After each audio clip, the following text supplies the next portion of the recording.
we're going to bring in Scott Pryde with us. He's the president and general manager for the Great Lakes Packing Company.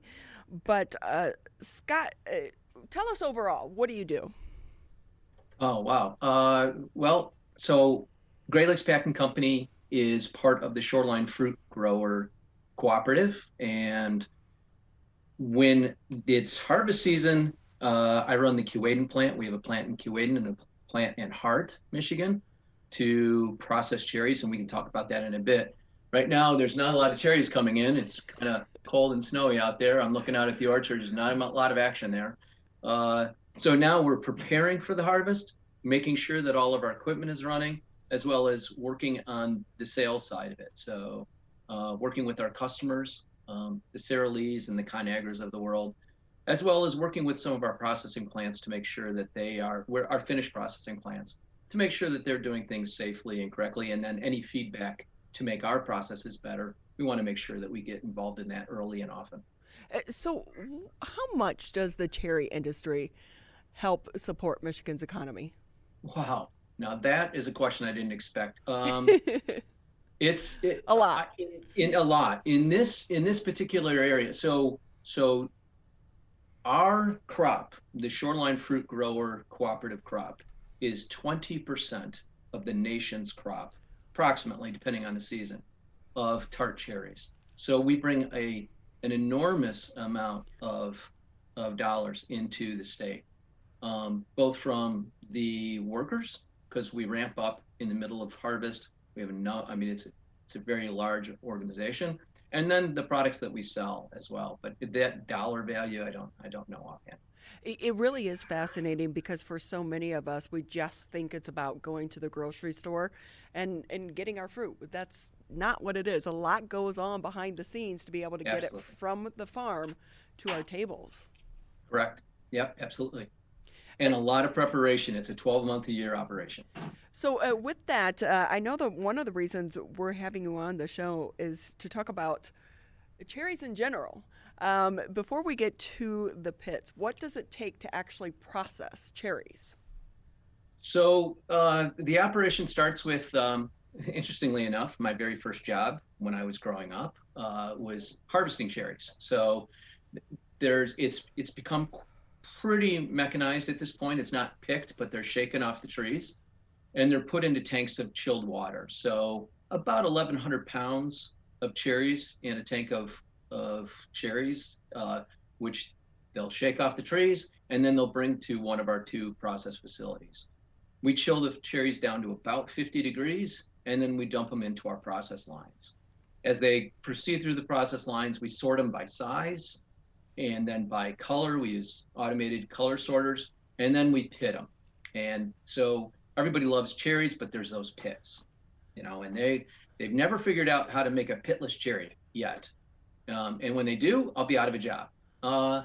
So then we remove the pits and then we put them in the Keewaydin plant. We put them in these plastic buckets, 25 pounds of cherries and 5 pounds of sugar. And those are primarily used for dried cherries and cherry pies, things of that nature, like you'd buy a Sara Lee or a Marie Callender. The cherries that are oversized, they tend to be, we send them to one of our facilities and we turn those into juice. And cherry juice, both concentrate and not from concentrate, are really both delicious and have a lot of health benefits associated with them as well. And so we really try and utilize the whole gamut of the crop to make sure that we use the large ones, the small ones, and the just right ones. So, what is the best cherry, the perfect cherry? The perfect cherry is the one that you will eat. It's a Montmorency tart cherry. And if you wanted to know what is my favorite way to eat a cherry, it's the Shoreline. Well, Cherry Bay Orchard's product line is a dark chocolate covered dried cherry. It's almost addictive. No, it's not almost. It is addictive. That sounds amazing. I'm a dark chocolate fanatic as well. So, the two together, what a Yeah. combination. Yep. Head right over to Myers. They're right over there, or Costco. So, tell us about the pit because you guys are taking advantage of every piece of the cherry, of the fruit. We do our best. Yes. So, So, so We at the Kuwaitan facility, we process between 10 and 12 million pounds on a good season.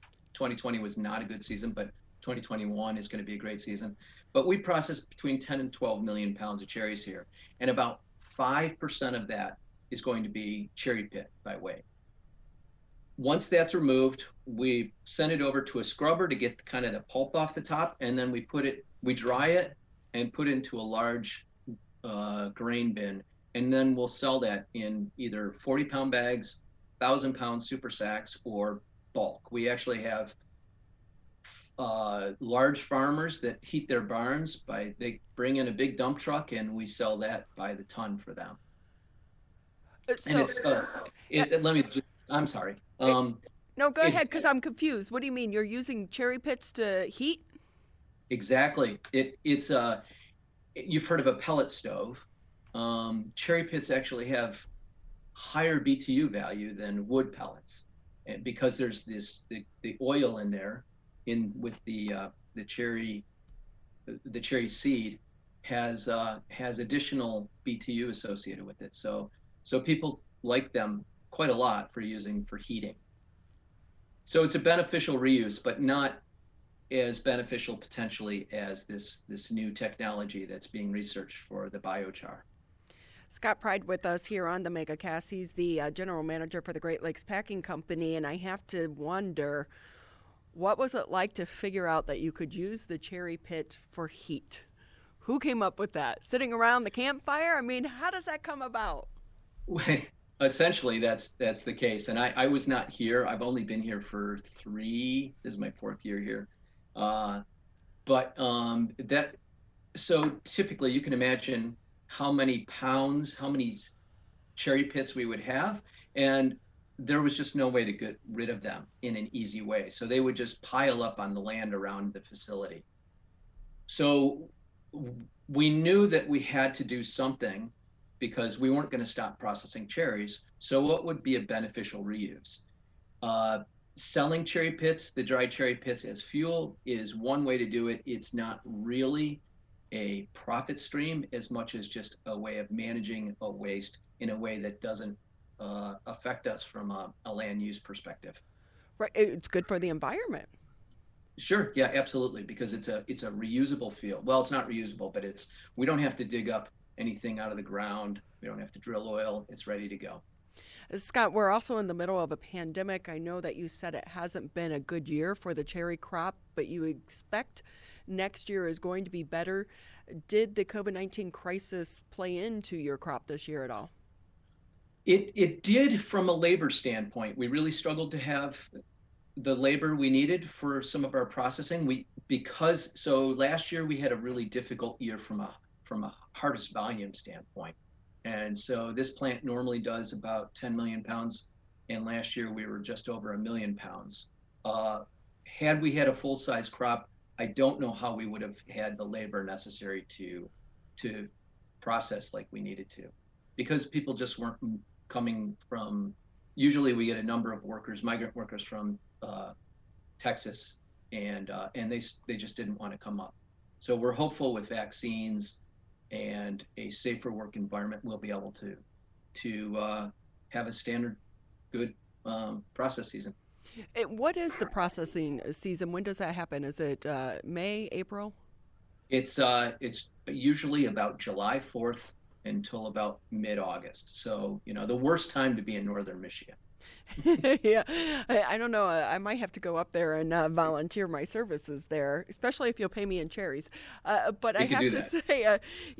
say, Scott, do you anticipate, because I know they are looking to add agricultural workers to that vaccine list of essential workers, if that does happen and there's enough supply to go around, do you think that's going to help solve some of your labor issues next year? I am absolutely hopeful for that. I'm kind of relying on that. That's a big deal. So I've been working the the state workers that work with the agriculture. They're really helpful in making sure that we have all the connections necessary. Um, we have a migrant camp on site, and they'll inspect it and make sure that what we're doing is safe. And I'm very proud of the fact that we didn't have any COVID issues for the workers we did have this year. We had good separation, we had good ventilation, and so we're just going to continue with that process to make sure we protect the workers and make sure our communication is there. And I think vaccines will only help that. Do you make cherry wine as well? Uh, Not publicly. Privately? Because I'm thinking cherry wine with the dark covered cherries. That's a perfect combination. It is. It is absolutely. So what's next for the cherry industry? I know that it's not farming isn't what it used to be. There's not a lot of technology that goes into it now. So there's technology from the very beginning to the end. There's technology in terms of using drones to capture where your harvest is needs to take place. There's a crop damaging bug. They refer to it as SWD, spotted wing I'm sorry, blanking on the last one. But we can use drone technology to make sure that we're harvesting at a rate that's appropriate for managing those risks. So we continue to try and refine our process to make them more efficient, really, and so to bring down our costs. But our biggest struggle is foreign competition. Turkey comes in at about 10% of our costs for dried cherries, and it's really difficult for us to compete at that. So I would just ask your viewership to make sure that the dried cherries, the cherry juice they're drinking is all domestically produced. And how do they know that? Is it marked on the bottle some way? It should be marked on the bottle, or they can ask. That is so important. And on top of that, you're supporting our local economy as well. Absolutely. So the cherries that you grow and you produce, are they sold throughout the United States, or is it mainly concentrated in the Midwest area? It's concentrated in the Midwest area, but it is throughout the United States. We source Costco, and obviously they're all over the country, and Publix down in the South. So we are the Cherry Berry Orchards product line is distributed throughout the United States. I will say, for those that may not have been down south or lived down south, was one of my favorite grocery stores when I lived down south. I went to school in Charleston, and it was also the big hangout spot, and it was a pickup spot too. How about that? Guys looking for dates, they used to always go to Publix, so I don't know. You have to remember that next time I go south. Hey, Scott Pryde with us here on the MegaCast. Anything maybe we didn't touch on before we let you go? Because you're a wealth of knowledge. It's been great talking to you. I appreciate that. When I came to this industry through Sara Lee. I was with Sara Lee for 15 years, and they make obviously pies, a lot of really good pies. So I thought cherries were just pies, and the products that we produce are dried cherries, so just straight dried, or those addictive chocolate covered ones. We also have fruit juices, which are really good. Actually, I drink some cherry juice before going to bed. It helps me sleep because some of us have sleep issues. And then we also have some medicinal powders. It's because the skins themselves have shown to be very helpful for both arthritis as well as sleeping and athletic performance. So the cherry is much more widely used than I knew prior to coming to this company. Well, it really is fascinating because when you're talking about the health benefits, I would never really think about that. When it comes to cherries, I mean, we know oranges, obviously vitamin C, or apples, but we're not taught as young kids, eat your cherries. No, I wasn't either. Other than the fact that when I was harvesting them, I was eating them off the trees. That's the best way to have them, huh? Right, exactly. Well, Scott, we so appreciate your time. Where can people find out more information? So we have the company that distributes our product or sells our product. The finished product is Shoreline Fruit. And they have a great website, and you can find out more about the processing as well as buying anything you'd like from them. So shorelinefruit.com. Awesome. Thank you so much. If I make it up to Traverse, you're in Traverse City, right? In that area? Actually, Keewaydin. So we're north of Traverse City by about 20 miles, and you're welcome to come take a tour while we're processing. we'd love to take a tour. I try to get up there in the summertime and maybe hit a winery and then go over. I'm going to drink some of your homemade wine, and we'll eat chocolate-covered cherries together. Sounds great. Thanks very much. Thanks again for taking time to be with us and also educating us on the cherry industry. We so appreciate it. Thank you.